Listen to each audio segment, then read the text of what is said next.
I'm Peter Johnson, And I'm Eric Thompson. and we're going to tell you about vampires. Well, since we're talking about vampires, the most logical place to start is Transylvania, right? Wrong. The first picture of a vampire is on a Babylonian cylinder seal. In fact, there are vampire stories for just about every culture in the world. Why did so many people come up with the idea of vampirism at the same time, though?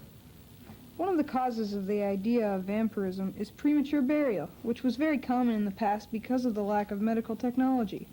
While demolishing a 17th century graveyard, 1/3 of the bodies exhumed showed signs of premature burial, such as chewed flesh, broken fingers, and bloody faces. Wow, that's really gross. But if premature burial was the only reason, how did people come up with drinking blood? Eric, one theory to explain the blood drinking is an inherited disease called porphyria. It's a relatively rare blood disorder which causes an excess of red blood cells. A patient suffering from inherited porphyria becomes extremely sensitive to light.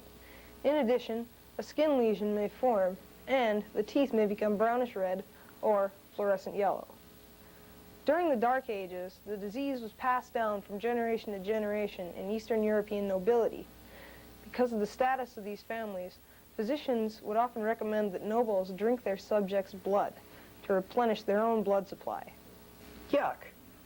Hey, Peter, I read somewhere about an invention to prevent premature burial. It was invented in 1901 by Russian Count Carnicki.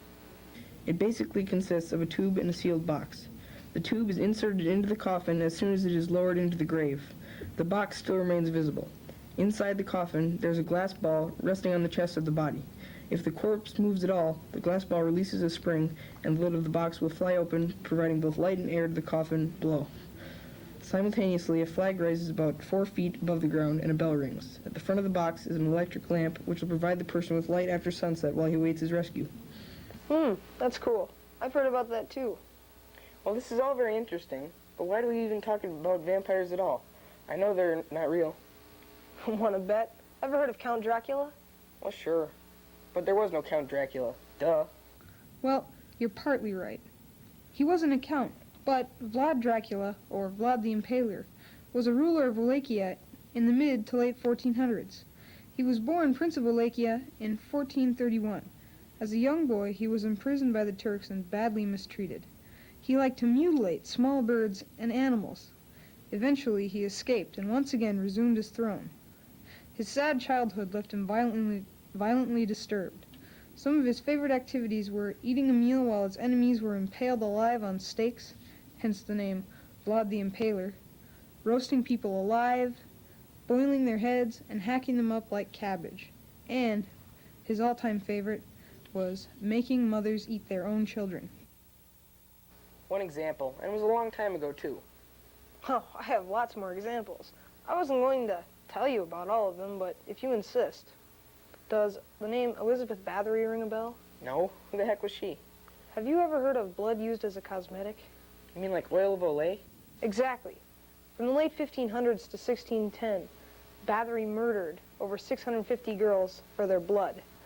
But she did more than just murder people. Bloody Countess, that was her nickname, liked to bite and tear the flesh of her young servants.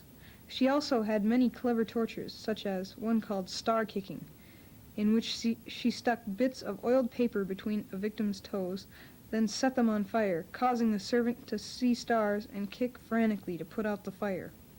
She also, in her spare time, liked to stick pins and needles under servants' fingers and put red-hot coins and keys into their hands. Yowzas! That's nasty. You're not serious. Actually, I am, and I'm not even finished yet. She also liked to discipline servants by scalding their faces with hot irons.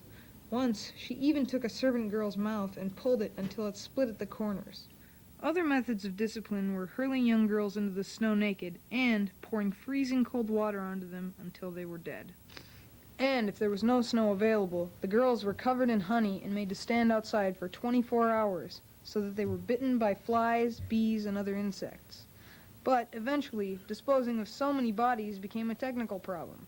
At one point, Bathory even stuffed some of the bodies under beds at the castle. The stench became so unbearable that older servants tossed some bodies, naturally drained of blood, into a field. Eventually, the village people YMCA.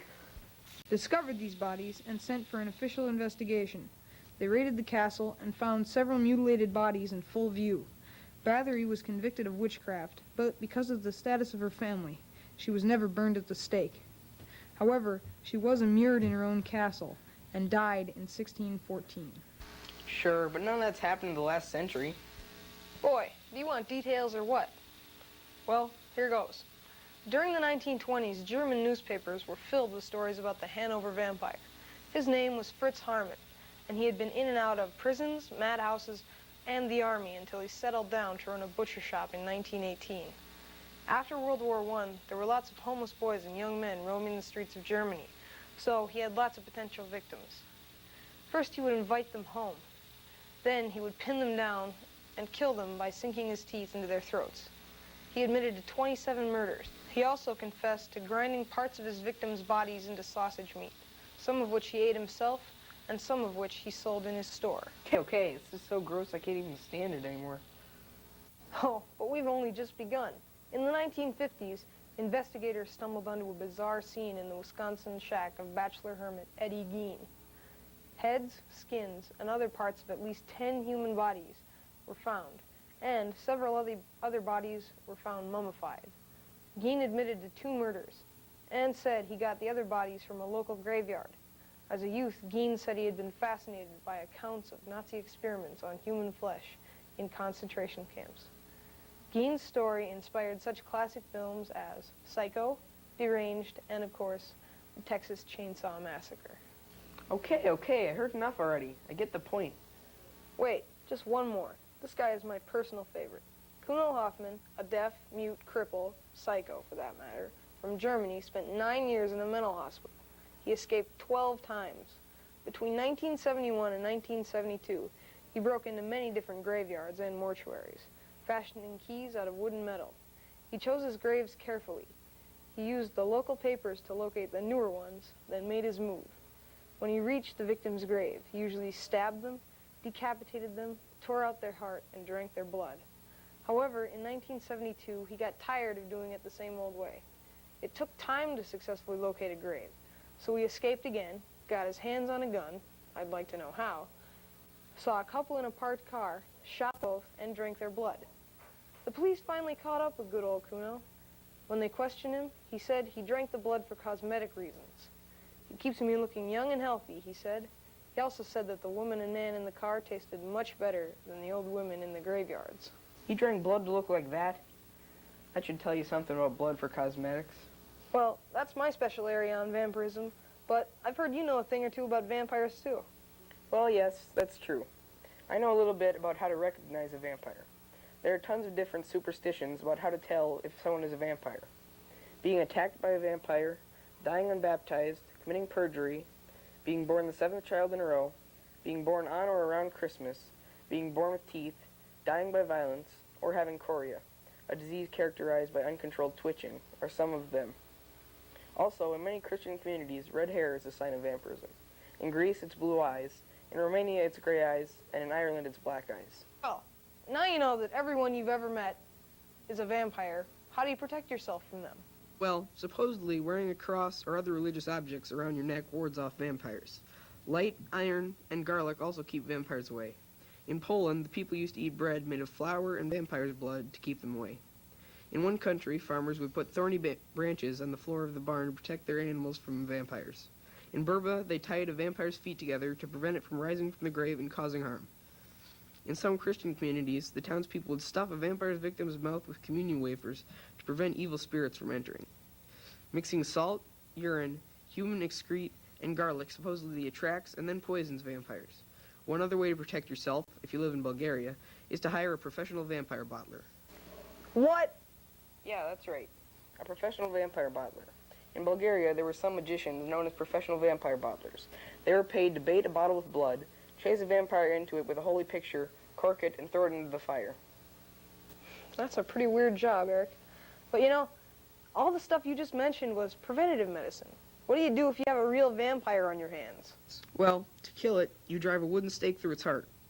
Then you lay them face down, with thorny vines wrapped around them, garlic in their mouth, and wheat sprinkled around the body. in a coffin built with silver nails. Bury the coffin under a crossroads. Well, thanks, Eric.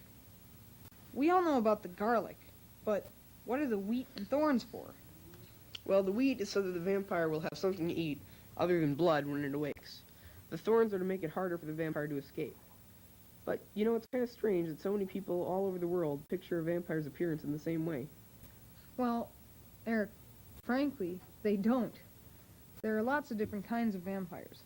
Malaysia has 3 kinds of vampires. The first one is the pelicet. The pelicet is a cricket-like creature that sucks the blood of humans. Another kind is a penegolin.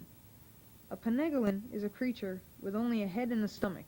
A penegolin sucks only the blood of babies, children, and pregnant women. The last Malaysian vampire is a talamer. A talamer is the soul of a dead person. There are also Chinese vampires.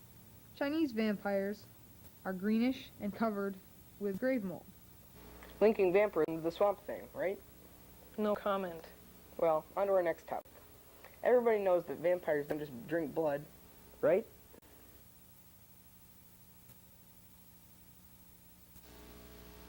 Good, then I can tell you about it. Vampires have special powers. From sunset to sunrise, they have the strength of 20 men. They can command storms and rats. They see in the dark. They leave no shadow, and they show no mirror image. They can become very large and shrink down to a very small size. They can change into a moth, a bat, or a wolf. Goodness gracious. We're running out of time. So, on to our next topic. Take it away. Well, our next topic deals with examples of vampires in literature and films. Of course, you've all heard of the greatest vampire book ever written, Dracula. Dracula was written by Bram Stoker in 1897. One of the reasons that Stoker was interested in horror was that instead of fairy tales, his mother told him gruesome tales about the cholera epidemic as a child. When made into a play, Dracula was performed so skillfully that every night many people in the audience fainted. But Dracula gets so much attention that people don't give recognition to other vampire stories. For example, Dracula was not the first vampire story. The Vampire was the first published vampire story. In 1816, Mary Shelley, her sister, and 2 of their friends were staying in Geneva, Switzerland for the summer.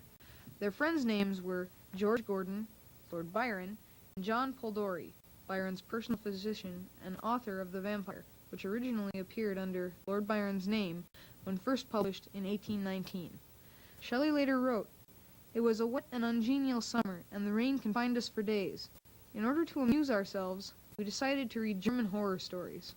Then one night in June, Byron said, 'We will each write a ghost story.' Before the end of the summer, Mary had written her first draft of Frankenstein. Not to be outdone by a woman, Byron sketched a plan for a tale about a vampire, but he never finished it. Instead, Polidori took Byron's idea and used it as the basis for a story titled The Vampire. There were also many famous vampire films. The first one, Nosferatu, was published by Max Schreck, but Bram Stoker's wife found out about the film and sued for copyright infringement. Nosferatu was made in 1922. One of the greatest vampire movies ever made was The Night Stalker, starring Barry Atwater. The Night Stalker got the highest rating of any TV movie of that time. My personal favorite is Buffy the Vampire Slayer. Can we please get on to our next topic? Okay, our next category deals with information that we've not been able to confirm. According to one of our resources, there's an actual Bible verse warning against drinking human blood. Blood is the life, and thou shalt not drink the life. Deuteronomy 12:33. However, in the Bibles that we have looked in, the chapter of Deuteronomy only goes to verse 32. We also heard of a Greek myth dealing with a goddess named Lamia. In this myth, Lamia is the lover of Zeus. Then Hera, Zeus's wife, finds out and makes Lamia so crazy that she kills her children, and as a revenge, she kills other children and drinks their blood. We are not able to confirm this myth either. According to the ancient Semitic beliefs, the first woman on earth was Lilith. In the Talmud, the Jewish book of laws, traditions, and customs, Adam had a wife before Eve named Lilith. She was disobedient and challenged his authority. She left Adam even though 3 angels tried to stop her, and she was transformed into a night-roving monster.